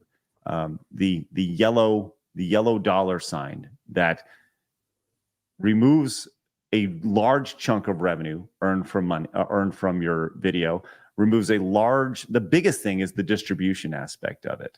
The idea that nobody's going to see that video if you release it. Only a small percentage of your subscribers will see that video. Arch, do you see this with your content, the yellow dollar sign? For me, it really depends. As I swear to God, 98% of the yellow versus green is some manual switch. because they say it's all AI, all automated, sure, but there is a thumb on the scale there. We saw this with Count Dankula. Count Dankula was demonetized unofficially with the yellow symbol of death for years until there was I don't know if you know about this, but there was a conversation between him and Ethan Klein of H3H3, where Ethan Klein sent Count Dankula a message going, hey, would you like your monetization back? And Dankula was, of course, yes. And then days thereafter, suddenly he's getting monetized because somebody on the inside picked up the phone, called the person in charge, said, hey, this guy served his time, turn on his stuff, and voila. And this has happened to me too, where I have had waves of times where I've had yellow on almost everything, all streams, certainly. And then again, then equally suddenly, it's all green. And I haven't done anything. I haven't changed anything. Right. But 1 month, YouTube likes you, the next they don't. You know what keyword triggers the yellow $sign for us? And I'm not kidding about this. Alyssa Mercante. If you put her name in the title, it literally will flag with yellow, which is like, wow, it's amazing. So yeah, that happens. So somebody at Kotaku reached out basically and said like, hey, there's a harassment campaign against this individual. Put her on the list. Right. And there we are. Dude came in with the one, says, the quartering does my channel's under attack so much it's become a meme. It's such a milquetoast. He's such a milquetoast guy that usually him mentioning it can get others in similar spots to get fixed. Well, hopefully that happens. Hopefully we get ours fixed as well. But I'll say this once again: if you guys want to support the show, if you guys see any value in what we're doing, head over to Locals. That's the best place for you to support us. Become a member over there. It's free to become a member. If you want to support, it's a great place to support as well. We're going to figure out stuff to do over there. But I don't know what it is. I'm not going to make any promises right now because I don't want to promise anything that's not going to happen. I've done that in the past and it didn't work out. So, but if you want to support us, if you see any value, that's a great place to do it because the idea of monetization on YouTube outside of your support and super chats and stuff is pretty laughable. So, all right. Speaking of your support, thank you guys very much for all of it. Generally awesome. With that said, Blabs, let's fire off some super chats. So the first one actually is going to be on Locals from Just G. I sent a $2 tip, and he says, "Are we gonna go over Wikipedia literally retconning the Kiadi Mundi page during Star Wars Theories watch along? Idiots didn't realize he wasn't even born yet. If he was to be he was too young to be a master. Yeah, so we might hit it maybe tomorrow or something. But in other news, Star Wars decanonized another existing character and changed his date of birth and everything just to throw him in there as a member berry in the Acolyte, and it makes no sense whatsoever." Right. But yes, it's crazy. Thank you, Just G. Alrighty, over on the tube side, Neon Suspender says, "Thanks, Arch, for all the 40k lore. I could never afford playing the game, but the lore is awesome for Super Earth." Isn't that like the Helldivers also? It is. It's an expensive hobby, but you can enjoy the lore. There you go. John says, "Here's a few bob for the content. Used to frequent Screw Attack daily back in the day. Was happy to stumble across this channel and see that you're all doing well." Thank you, John. Thanks, John. Appreciate that, man. Elite Neo says, "Love getting to sleep in, wake up late, start the day off with you all. This Juneteenth holiday is off to a great start." Oh yeah, I forgot about that. Oh, that's right. Yeah, happy Juneteenth. Does that mean there's no mail today? Anyway, good question. Harden Soul says, "Top-down Legend of Zelda has always been the true to traditional Zelda." Thank you very much, Harden Soul. Peter says, "Sega Console Warriors, nothing is over." Thank you, Peter. Hey, Mark. Oh, hi, Mark. Says, "Over the past few days, I've streamed the Switch versions of Kirby Forgotten Land and Unicorn Overlord from an emulators on my PC at 4K 60 FPS. Awesome. Thanks, Mark. Thank you, Mark. Thanks, Mark. Dark says, "Great to see Arch. He's so eloquent on here. Then I saw a random Arch cast with Kersha and realized he's just as edgy as the rest of us." I try. Peter comes back and says, "If Spaceballs 2 isn't called The Search for More Money, it's a hard pass." Thank you, Peter. Veggie Bad says, "How many Baldos will the Rail King buy?" Thank you, Veggie. Fallcrow says, if he dies, he dies. Was that a Rocky IV's Ivan Drago reference? LOL, awesome movie. I think Yes, it was. wasn't it? Yeah. Yes, it was. The Night Clerk says, the 13th Warrior is the greatest movie ever made. Thanks for the 13th Warrior love, Arch. It's a great movie. The Blackguard says, does Spaceball 2, The Search for More Money, need to be made? No. Would it be successful? Probably not. But if it's just an irreverent and pokes fun in the right places, it could be okay-ish. Mark of Reality, if Spaceballs 2 is written by Mel Brooks, I'm in. I wonder what role Mel will play this time. Maybe he'd be like a cameo. I don't think they'd actually delegate a whole role to him. Did they say he was in it? I think he was just producing, right? I think he probably writing it, but Yeah. I don't want to, I don't know. Matthew says, the 13th Warrior did the best part explaining how all people speak English in movies to any movie I've ever seen. Thank you, Matthew. did. What happens? How is that explained?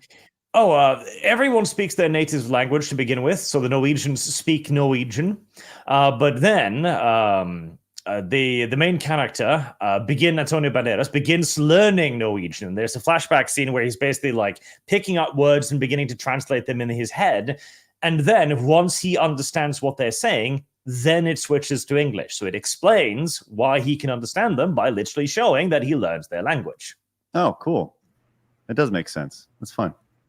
Matt says, no Spaceballs 2. I'd sooner rather watch Rocky 5000. Well, we may get there soon. Marksman says, Arch, can you explain why your pronunciation of Spanish is correct? English letter supremacy. Another culture bends the knee. Tortilla. It's true. The English have enforced their imperialism upon the Spanish language, and I'm all for it. Kratos says, Goonies sequel would be great if done well, but we know it won't be. Samwise and Thanos as brothers? Yes, please. Also, the actor for Data is making a comeback recently. Hard pass. Nope. Goonies is a one and done. You leave that franchise alone. I wouldn't even call it a franchise, I guess, because it's a one and done. Kratos says, oh, and Chunk is skinny now. Yeah, he's actually a lawyer, isn't he? So, wild stuff. He quit acting. I think he's like a Hollywood lawyer or something like that. Nathan says, the sum of the super chat says those activists drove to Stonehenge. Thank you, Nathan. Diz the Jizz Bot says, first thought of Stonehenge defacing. Google search Kenneth Darlington. All right. Thank you, Diz. Thank you, Diz. Cool, dude. Says, every time I see environmental activists do stuff like this, the desire to create a new coal fire station increases. Thank you. Anzac says, Craig has side scrollers, but has never beat Chrono Trigger. What the fuck? LOL. Sorry, Anzaz. St. G says, imagine the BO at the Nintendo store. Please wear deodorant for your fellow mankind. Thank you. Matthew says, there were 2 Hyrule Warrior games that has Zelda as a playable character. Thank you, Matthew. JM says, Greece would find me very civilized and Congrats, JM. Good for you, buddy. Good for you. The Bullet says, confirmed, I am the smartest man in the world. Let's go. Listen, Good for if you you guys. have a tic-tac for a dick, you guys have big brains. John Kanji says, so that's why my Greek friends call me dumb beast. Super chats. Miku says, girls, I may be small, but I know how to use it. DSP. Elite Neo says, David was a grower, not a shower. Thank you very much. And Ian comes back with the 50 and says, that's why I love this podcast culture. Not even streams discuss the proportions of David's tadger. Listen, we know what you want. Where is it? There it is. That's right. Look at that. Mm-hmm. Look at that, Ian. Mm-hmm. Jiggle, jiggle, jiggle. I think you're instigating that too, Blabs. What? I appreciate that you're the one who puts that out there, so nobody can blame me on that. I'm not the one pressing the button. They can't be like, Exactly. look at what Craig's doing. No, it's all Blabs. I should get it on my stream deck where I just boop. I don't think I can, but that'd be funny. Primark says 13th Warrior was the time modern day retelling of the story of Beowulf. Oh. Yes, it took some very creative liberties, but yes. All right. The real Holtznader says Arch was the name of the Arch. What was the name of that short story where everyone was forced to be equal? For instance, smart people got zapped so they couldn't think, and pretty people had to wear masks that made them ugly. I don't remember. I seem to recall the story itself, but I don't remember the title, unfortunately. I don't know it. Mo says, Guy just wants to know who his smartest devs are. Oh, that's funny. He's like, man, we got a lot of smart guys here. Yeah, look how tiny your little dicks are. That's hilarious. The real Holtznader says, this reminds me of what you were saying about reading history. History is brilliant. You'll find so many stupid and funny things in it. Peter says, fun fact, there was a sauna world championship where competitors competed over who can sit in a sauna the longest. Needless to say, it didn't end well. No, they're not healthy being in there for so long. JM says, Craig, sauna scrollers when? Never. Oh, come to Norway one day. I'll rent you a sauna and we'll do it live. Oh, well, we're doing it live. Everyone in their robes. Nightmare. Sonic Shoe medallions, not even once. Right, Arch? No. Not even once. We're not going there. We're not getting into that lore. I don't think Craig even knows. We're going to leave it alone. No, I know that lore, but I'm not touching it. Hey, real quick, I want to pull this up. There was a Sauna World Championships. This is a real thing from 1999 to 2010. It says we're an endurance contest held in Finland. They originated, of course. Yes, that's, I mean, the unofficial sauna seating competitions that result in a ban from a swing. Okay. Notably, the Finnish Sauna Society strongly opposed the event. After the death of one finalist and a near death in another in using the 2010 championships, the organizers announced they would no longer hold another event. So one dude just straight up croaked because of he stayed in the rules. Temperature's got to be 110 degrees Celsius. That's got to be what, about 150 or so?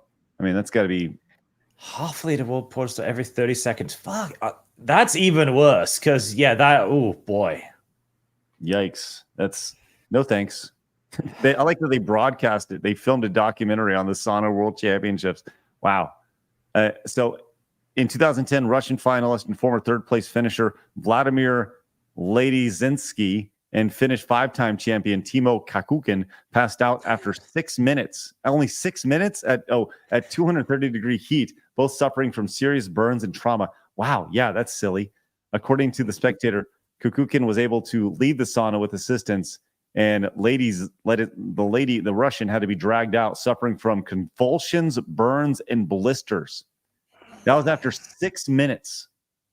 So yeah, it's the water. Whenever you pour it on the stones, that causes all of the like hot steam to billow out into the room. Like, oh, yikes. Okay, yeah. So how long are you supposed to stay in the sauna? Like a minute?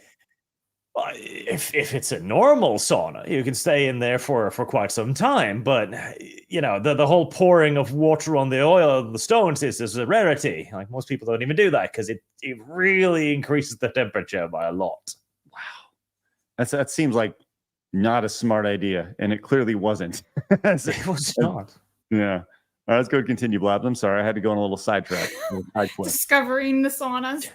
Nightmare says, Arch, did V send Rags the medallion yet? I'm sure it's in the mail. Not your friend, pal. Which Primarch will return next? Lehman Russ. Okay. The Nuke says, Arch, did you see the trebuchet being used recently? Oh, trebuchet being used recently. The border between Israel and Lebanon, they were using a trebuchet to toss like burning barrels or something over a wall. Okay. I don't know why. Just because, why not? Miku says Donald should just shut up and go through process. Thanks, Miku. Tsanika? He can't talk about an ongoing case. Remember what the state did to Rittenhouse? How about finding Trump guilty? No one knows if guilty it come out. I agree. And that's why everything I said was allegedly. Mm-hmm. Terrace Chaos. There are other rumors about Nick, if true. Yikes. I haven't seen them. Don't care. Nightmare, what's your favorite Mario Party minigame? I hear Rekieta's All-Star Swingers. Moving on, Red Strider says, in our group chat, sympathy for Nick turned to burning hatred once the kid tested positive. His sneering pretentiousness doesn't help either. Yeah, Red Strider, good to see you, buddy. Lord J says, merchandises. Yeah, Craig definitely needs to go to that barber shop. Yeah, I knew I was saying something weird. Merchandises, but it sounds like what is that? Merchandise? I said. You mean I purchasing merchandise? Yeah, purchasing merchandise, and I said merchandising. So everyone go merchandise over at the store. Craig thinks he's a young kid and he's just trying to put words together, and he's trying to get on that lingo. It's fine. Real quick, you guys go merchandise this shirt and this shirt as well. Go merchandise them right now. Links in the description. Skyfree the Strange, just stop oil. If you're listening, you'll more support if you go after rainbow crosswalks. Trust me, June is not over yet. It's true. Could you imagine the absolute fighting themselves? Chaos that would happen if that happened. Oh, it's like that parades that happened. I forget where it was it was like pro-Palestine versus the Pride people, and they were just fighting each other. It was the same thing. Epsilon Alma says, anyone defending Nick needs to check themselves. If the allegations are true, then Nick is a piece of human excrement. Never mess with kids. Never. It doesn't seem that hard. Victus says, Echo activist defaced neo-druidic site of worship was not on my 2024 bingo card. That's almost like friendly fire, isn't it? Kind of. Yeah. Master Gabba says, glad to see Arch. Rackets was never interesting, but merely a legal jackass. That's the perv. I can say you should never allow Drexel near your family, but now we know why the bull was always at Nick's house. Thank you very much, Master Gabba. Celluloid says, locals need to change their name. Sounds gay as fuck. Thanks, Celluloid Dream. I do think locals, like the name itself, it sounds like a dating site. A little bit, like Bumble or some shit, yeah. I think what I'm gonna do is I'm gonna buy a URL, like a novelty URL, and then it'll redirect to local. Then I'll make it good, Craig. Yeah. What? Don't make it good. Hostile Boogie Inbound. It's cute how you think Disney cares about lore. I know, it's so sad. Dwight Power, what Arch described about the statues is an example of why Christianity was like an early form of communism. A lot of our culture, history, and scientific knowledge was erased after it came to Europe. Thank you, Dwight Power. Terra's Chaos, I predict Zelda will clone Link in the last fight. Okay. That's a good guess. Jimmy, Just Stop Oil founder is an oil heiress. There are theories that were created to sway opinion against environmentalist orgs. Oh my God, it's all a plot to make us hate them. It's working. Right, congratulations. It worked. You're a genius. Anzac, I've probably watched 13th Warrior 30 times. Thank you very much. Master Gala says, best movie is actually Big Trouble in Little China. Thank you very much. Dylan says, so that's why my IQ is lower than room temp. And Captain Capitalism says, extra snug size equals big brain. And then Cerny of Strife gifted 20 side-scroller memberships. If you got one in the chat, please say a thank you. Go. And spam the chat with all the emotes. 20 gifted freaking members. That's outstanding. Yeah. Thank you so much for that. That is Thank you very much. Bob's the Tower Tard says, reading Harrison Bergeron in 7th grade inoculated me against wokeness. Good for you. And cool. Jordan says, regarding the Rekieta case, what is Baldo? It comes up often. I still have no idea what that is. Also, great stream, everyone. I don't know, Jordan. All I know is that I'm on the outside looking in, and that's where I like to be when it comes to this stuff. Rebound says, knowing the Finnish sauna society, they probably only opposed that event because it wasn't proper sauna etiquette.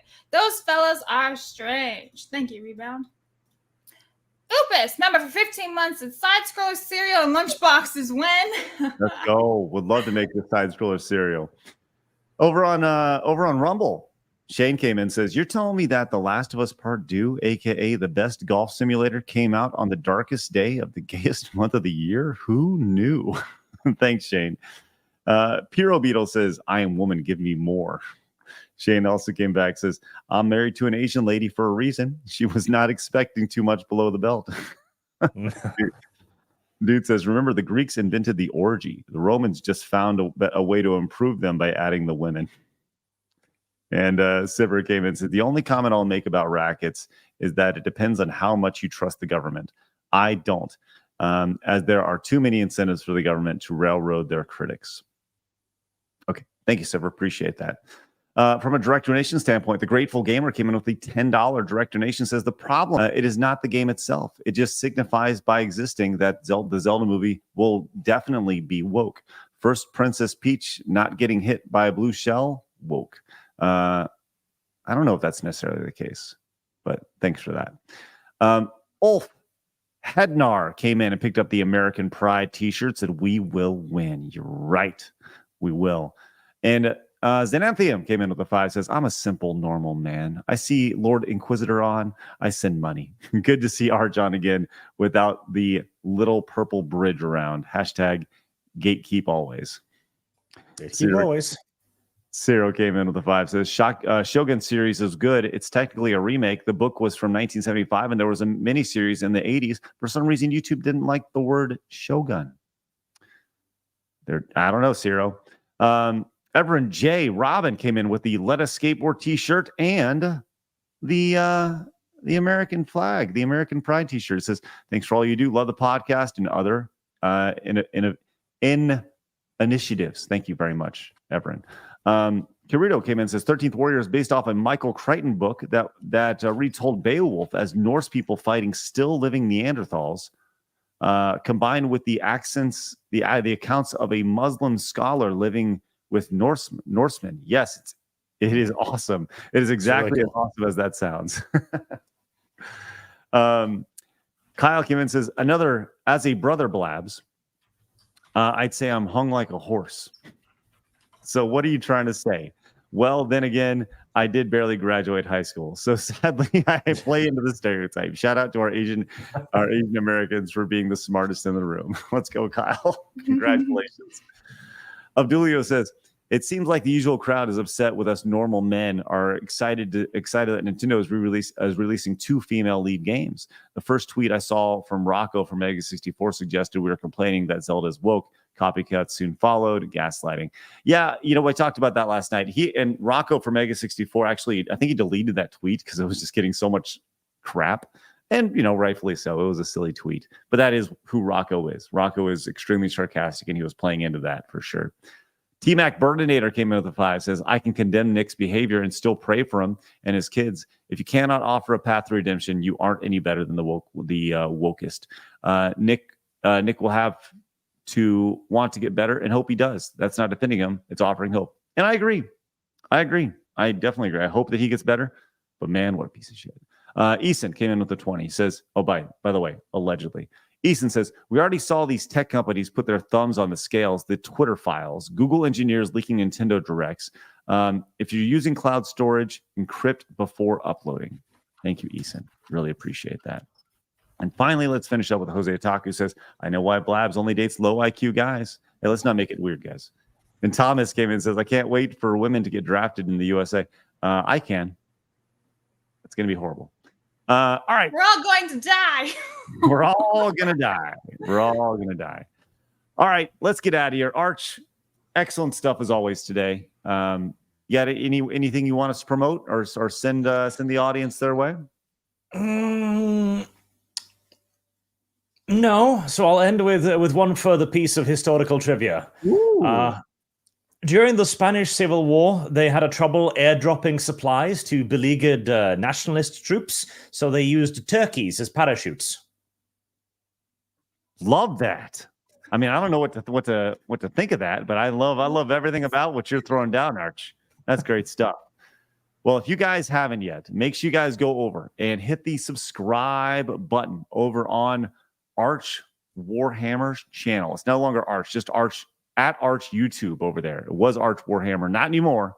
But you go over there and hit the subscribe button and join it. Great stuff over there. And you can see the Dragon's Lair arcade right there. That's good stuff. Anyways, go and subscribe to Arch's channel and look at all the fun stuff he's talking about over there. And you also have the Arch Cast channel as well, right? I do, indeed. That's where I talk about politics and cultural stuff. There we go. Maybe turkeys falling from the sky. Okay. All right, guys. Thank you again for popping in. Genuinely appreciate it. You guys have a great rest of your day. I'll be live over on the Side Scrollers Plays channel playing DuckTales Remastered this afternoon. It has been chaos as always, but man, is that game awesome. That is so fun. Join me over there. You can find Blabs over on her channel. Links to everything is in the description. Oh, and one other thing.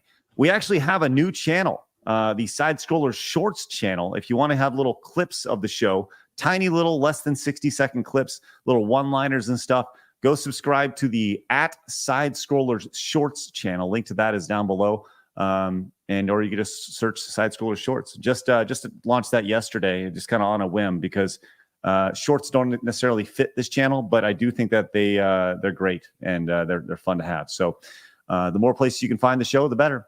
So over on the Side Scrollers Shorts channel over there, over on YouTube. With that said, guys, have a great rest of your day. Thanks so much for tuning in. We'll see you guys tomorrow when we're back at it, Monday through Friday at 11 a.m. Central Time. You guys are spectacular. And remember, people are going to try to keep you down. Don't let them. You guys got a goal. Go get it. Have a great day, you normal men. See ya. Bye-bye. You're doodling.